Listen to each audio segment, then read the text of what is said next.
mouvait au-dessus des eaux. Dieu dit que la lumière soit et la lumière fut. Dieu vit que la lumière était bonne. Dieu sépara la lumière avec les ténèbres. Dieu appela la lumière jour et il appela les ténèbres nuit. Ainsi il y eut un soir et il y eut un matin. Ce fut le premier jour. Verset 26. La Bible dit, puis Dieu dit, faisons l'homme à notre image, selon notre ressemblance, et qu'il domine sur les poissons de la mer, sur les oiseaux du ciel, sur le bétail, et sur toute la terre, et sur tous les reptiles qui rampent sur la terre. Amen. Amen. Jean 17, 20 et 21. La parole de Dieu déclare, ce n'est pas pour eux seulement que je prie, et encore pour ceux qui croiront en moi par leur parole, afin que tous soient un comme toi, Père. Afin que tous soient un comme toi. Père, Père, tu es en moi. Tu es en moi. Et comme je suis en toi. Et comme je suis en toi. Afin qu'eux aussi soient un en nous. Afin que eux aussi soient un en nous. Pour que le monde croie que tu m'as envoyé. Amen. Amen. Merci.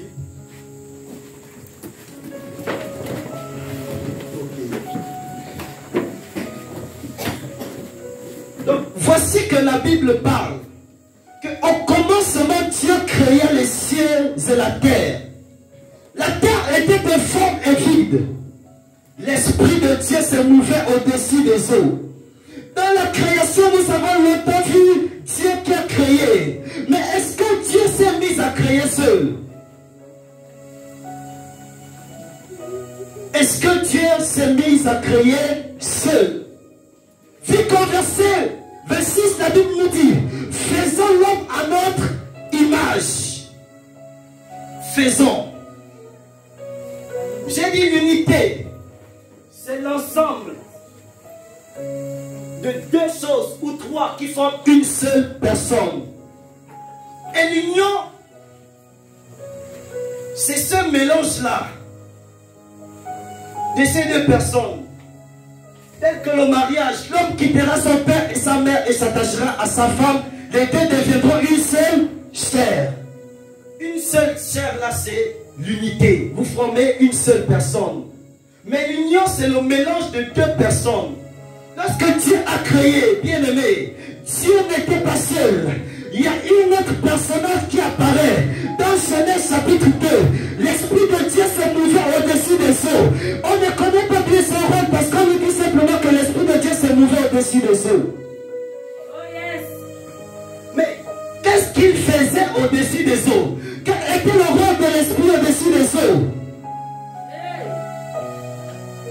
Quel était son rôle? Au verset 26, les personnes se rassemblent encore. Faisons l'homme à notre image. Combien de personnes étaient-ils lorsqu'ils ont décidé de créer le ciel et la terre et tout ce qu'elles renferment? Je vais poser les bases aujourd'hui. Amen. Amen.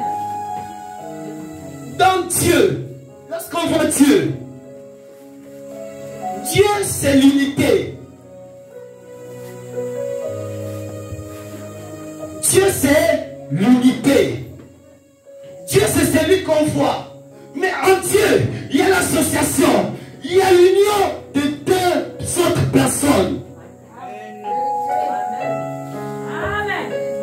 Il faut que l'Église grandisse. Amen. Amen. Paul a dit, on est longtemps resté au lait. Il faut qu'on rentre dans les choses fortes. Amen. Donc Dieu c'est l'unité. Dieu c'est celui qu'on voit, qui a créé le ciel et la terre.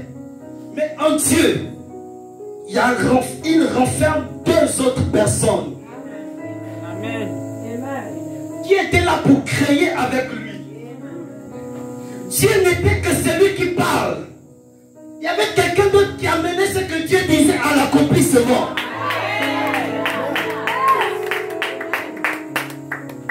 l'Esprit de Dieu se mouvait au-dessus des eaux. C'est l'Esprit qui allait planifier. C'est l'Esprit qui apportait l'accomplissement à ce que Dieu disait. On voit un deuxième personnage qui apparaît. Le personnage de l'Esprit qui se mouvait au-dessus des eaux. La Bible nous dit que Dieu dit que la lumière soit. Mais qui est parti créer la lumière? Dieu a seulement parlé. Il y a quelqu'un qui est parti